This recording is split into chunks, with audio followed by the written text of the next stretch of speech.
own conclusions. So, for instance, speaking about Gaza, he writes, a blockade imposed by both Israel and Egypt to isolate the Hamas government bars the vast majority of goods and people moving in and out. They have a complex scenario. And watch how the sentences get shorter. That means no reconstruction of destroyed buildings, period. Thousands remain homeless, period. And then the journalist withdrawing altogether, winter has arrived, period. That, I think, is what we call good journalism. Another example, writing about two children who became friends. A normal thing, but less normal when Palestinians in Gaza. Another Israeli Jew became friends in the hospital because they were both of them injured in the war. He writes, Ethan Bronner, neither understands what the long struggle for the national identity that so divides people here, a complex background. They are kids, period. They play, period. For us, then, to reach our own conclusions. One way of understanding what that good journalism does, we might gather from a review that Ethan Bronner wrote of the film Ajami, a review that came out just about a week ago. He writes, in a conflict where each side lives and breathes its own victimhood, feeling the hurt of the other is a task. I think that's the challenge that put before us this evening. He concluded that review by saying, it is a film that brings Middle East peace no closer, but explains why it is so far away. Ethan Bronner is here today, probably not to bring Middle East peace closer, but to help to explain to us why it is so very far away. Please join me in welcoming Ethan Bronner.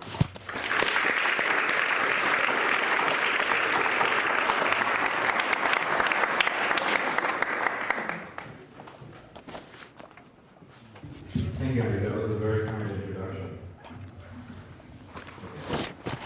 I'll try to speak for about 30 or 40 minutes, and then I'll be very happy to have a conversation with your questions.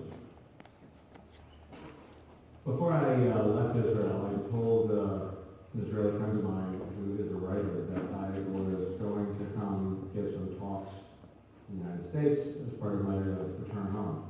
And he said to me, who are you talking to? And I said, it's a mix. I'm talking to college students. I'm also talking to Jewish students. And he said, when you tell those college students that Israel is not a racist, fascist, apartheid state, and you tell the Jews it is. I was sort of impressed with his warning and assertion, because there is something in it. And I thought it was worth repeating to you because one of the things about this conflict, probably about all reality, but anyway, this is the one I deal with now, is that there is no absolute in the truths or in the falsehoods. Both of them are kind of relative. And as a correspondent covering this conflict, I feel like one of my primary tasks, partly because this is a conflict between Israel and Palestinians and Israel and the Arab world generally, has been stagnant, I think it's fair to say. Not much has happened to change the feelings on each side for quite a long time. But so that it's sort of been written about a lot. And part of my challenge to myself going over there this job is to try to challenge you, depending on your point of view, about the conflict, and to sort of force you to rethink your assumptions, so that if, for example, you watch from afar and say to yourself, you know what, no matter what Israel does, they're going to hate it. I don't care whether it gives back this, gets out of that. I'm telling you, the Jewish state is never going to be accepted in the region. If that's your feeling, then I want to give you details, facts, point of view, narratives that are going to force you to sort of question your initial assumption. And if you, by contrast, your view is that if only Israel were to get out of the, pull out its settlements out of the West Bank and allow a Palestinian state to be formed, then there would be peace in the Middle East and the region would finally reach its potential. I also want to force you to rethink some of those, some of your assumptions on that with facts and narratives and detail. So in other words, in a world in which it's typically black and white, I traffic in gray. And it's a great way to get everyone to hate you. And in my 2 years, I have been very successful. In addition to sort of trying to move the spectrum from black and white to gray, there's another sort of contradictory weirdness that I face when I do this job. There are two completely opposite things that I consider to be true that I try to tell you in each story that I write. The first one is, if you can sort of imagine I'm standing in front of my country, these people that here, they look different from you, they dress different from you, they speak a different language, most of them are of different religion than you, but they care about their children, they cry when they are in pain, they laugh when things are funny, they like action movies, they like ice cream. In other words, ladies and gentlemen, the people behind me are just like you and me.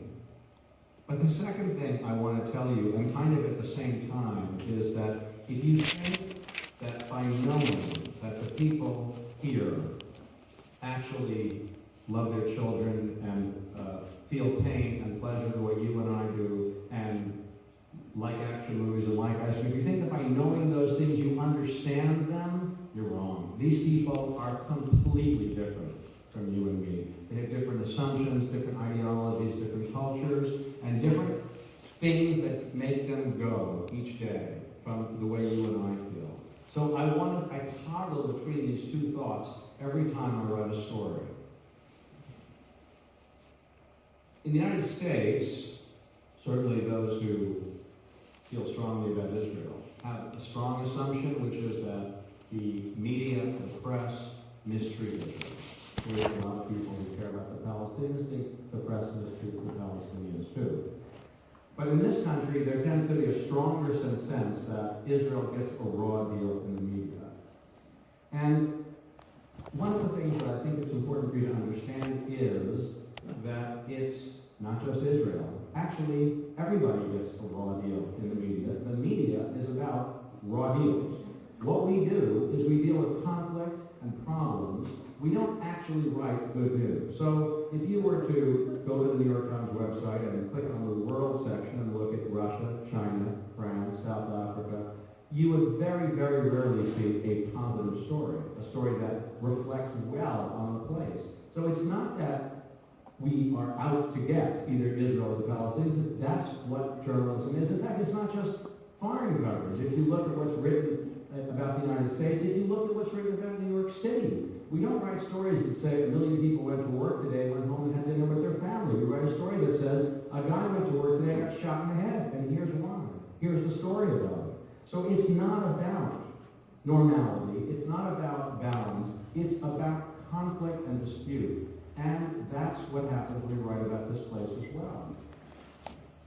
Our correspondents in Brazil, in India, South Africa, are hated by their governments just the way I'm loved in what I do.